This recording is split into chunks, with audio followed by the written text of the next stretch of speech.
नमस्कार साथियों, T for teacher के यूट्यूब चैनल पर आप सभी का हार्दिक स्वागत है। आज के इस वीडियो में हम सामान्य हिंदी के 15 महत्वपूर्ण प्रश्नों के 41वें भाग को हल कर रहे हैं। तो चलिए आज के इस वीडियो को शुरू करते हैं। वीडियो अगर अच्छा लगता है तो वीडियो को लाइक, शेयर और चैनल पर नए हो तो चैनल को सब्सक्राइब करना ना भूले। प्रश्न क्रमांक 1 कह रहा है, विशेषण किस शब्द की विशेषता बताते हैं? संज्ञा की, सर्वनाम की, संज्ञा तथा सर्वनाम की या क्रिया की?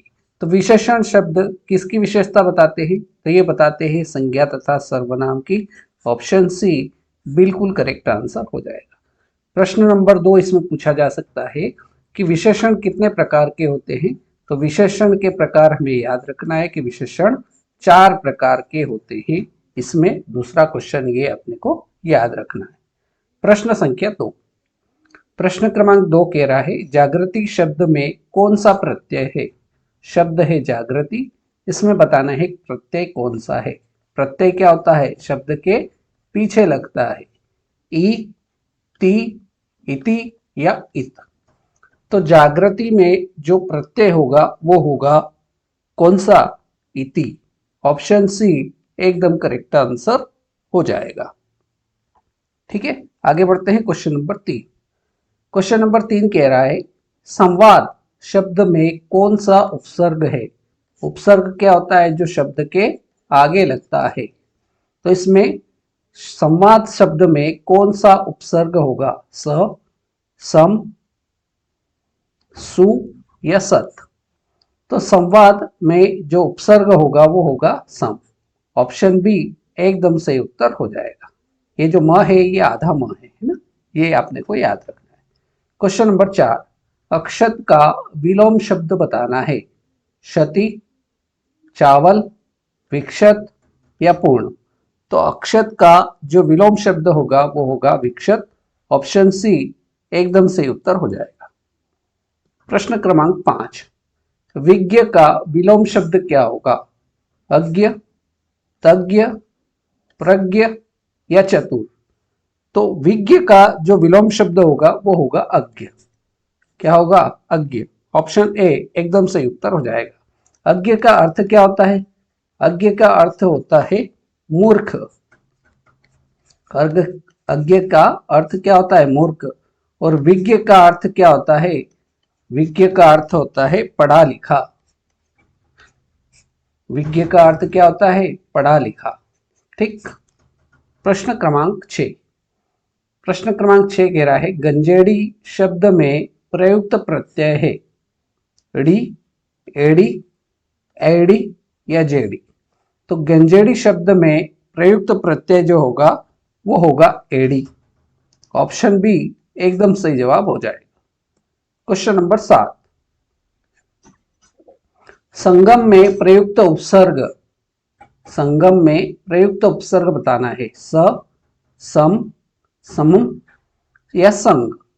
तो संगम में जो उपसर्ग होगा वो होगा सम। ऑप्शन सी इसका एकदम सही जवाब हो जाएगा। क्वेश्चन नंबर 8, हिंदी में वचन के कितने भेद या कितने प्रकार है? 1, 3, 2 या 5? तो अगर आपसे पूछा जाए कि हिंदी में वचन के कितने भेद होते हैं तो आपको बताना है कि 2 होते हैं। कौन कौन से होते हैं? तो पहला तो होता है आपका एक वचन, और दूसरा होता है हिंदी में वचन में एक वचन, और दूसरा होता है बहुवचन। ठीक, तो ये तो हो गई हिंदी की बात। अगर प्रश्न में आपसे पूछ ले कि संस्कृत में वचन कितने प्रकार के या कितने भेद होते हैं, तब आपको बताना है कि 3। कौन कौन से? तो पहला होता है एक वचन, दूसरा होता है द्विवचन, द्विवचन, और तीसरा होता है हिंदी संस्कृत में बहुवचन। ठीक, तो संस्कृत में पूछे तो 3 भेद बताना है वचन के, और हिंदी में पूछे तो वचन के कितने बताना है? 2 बताना है, एक वचन और बहुवचन। प्रश्न संख्या 9, निम्न में से ऊष्मीय वर्ण कौन से हैं? ऊष्मीय वर्ण होते कितने हैं? 4 होते हैं। कौन कौन से होते हैं? एक होता है स, एक होता है श, श और ह। ये 4 ऊष्मीय वर्ण है। ठीक है, तो ल और ह क्या ऊष्मीय वर्ण के अंतर्गत आते हैं क्या नहीं आते। स और ह ये दोनों ऊष्मीय वर्ण के अंतर्गत आते हैं, इसलिए ऑप्शन बी एकदम सही उत्तर हो जाएगा। और म नहीं आता है, य और व ये भी इसके अंतर्गत नहीं आते। तो क्वेश्चन नंबर 9 जो है, इसमें निम्न में से ऊष्मीय वर्ण कौन सा है। तो स और ह इन चारों में से आ रहा है। तो ऊष्मीय वर्ण आपने को याद रखना है, चार होते हैं, स, श, श और ह। ये चारों ऊष्मीय वर्ण होते हैं। क्वेश्चन नंबर 10, जिसका ज्ञान इंद्रियों द्वारा न हो उसके लिए एक शब्द बताना है। अनुभूति, गोचर, अंतर्यामी या अगोचर। तो जिसका ज्ञान इंद्रियों के द्वारा न हो सके उसको एक शब्द में कहेंगे अगोचर। ऑप्शन डी इसका एकदम सही उत्तर रहेगा। राइट। क्वेश्चन नंबर 11, प्रश्न क्रमांक 11 कह रहा है, हिंदी साहित्य के आदिकाल का अभिनव जयदेव, हिंदी साहित्य के आदिकाल का अभिनव जयदेव किसे कहा जाता है। चंद बरदाई, विद्यापति, पुष्पदंत या जगनी। तो हिंदी साहित्य के आदिकाल का अभिनव जयदेव ये कहा जाता है विद्यापति को। ऑप्शन बी बिल्कुल सही उत्तर रहेगा। आगे बढ़ते हैं। क्वेश्चन नंबर 12, वर्षा शब्द का बहुवचन बताना है। शब्द है वर्षा और इसका बहुवचन शब्द क्या होगा। वर्षाएं, ये तो नहीं होगा। वर्षा, वर्षाओं या इनमें से कोई नहीं। तो वर्षा शब्द का जो बहुवचन होगा वो वर्षा ही होगा। ऑप्शन बी इसका एकदम सही जवाब हो जाएगा।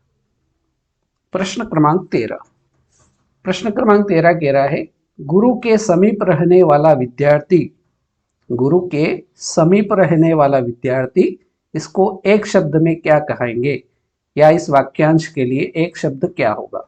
अंतेवासी, अंतःपुर, ब्रह्मचारी या वनवासी। तो गुरु के समीप रहने वाले विद्यार्थी को एक शब्द में कहा जाएगा अंतेवासी। ऑप्शन ए एकदम से उत्तर रहेगा। Next question, question number 14, question number 14 बोल रहा है, के लिए किस कारक का चिन्ह है। कर्म कारक, संबंध कारक, संप्रदान कारक या करण कारक।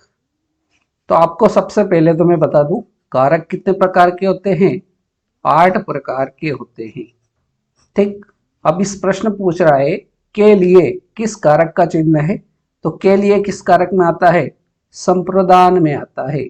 तो ऑप्शन सी इसका एकदम सही उत्तर हो जाएगा। और बारी है अब आज के इस वीडियो के अंतिम प्रश्न, प्रश्न क्रमांक 15। प्रश्न क्रमांक 15 है, जिन वर्णों का उच्चारण स्वरों की सहायता से किया जाता है वे कहलाते हैं स्वर, अनुस्वार, अयोगवाह या व्यंजन। तो जिन वर्णों का उच्चारण स्वरों की सहायता से किया जाता है उनको कहा जाता है व्यंजन। ऑप्शन डी बिल्कुल करेक्ट आंसर हो जाएगा। स्वर कितने होते हैं, तो स्वरों की संख्या टोटल 11 है और व्यंजनों की संख्या कितनी है, तो ये होते हैं 33। ये बात अपने को याद रखना है। ठीक। तो इस प्रकार से आज के इस वीडियो में हमने सामान्य हिंदी के 15 ऑब्जेक्टिव क्वेश्चंस को हल किया। उम्मीद करता हूँ वीडियो पसंद आया होगा। तो आज के इस वीडियो में इतना ही। मिलते हैं नेक्स्ट वीडियो में ऐसे ही नए प्रश्नों के साथ। तब तक के लिए जय हिंद, जय भारत।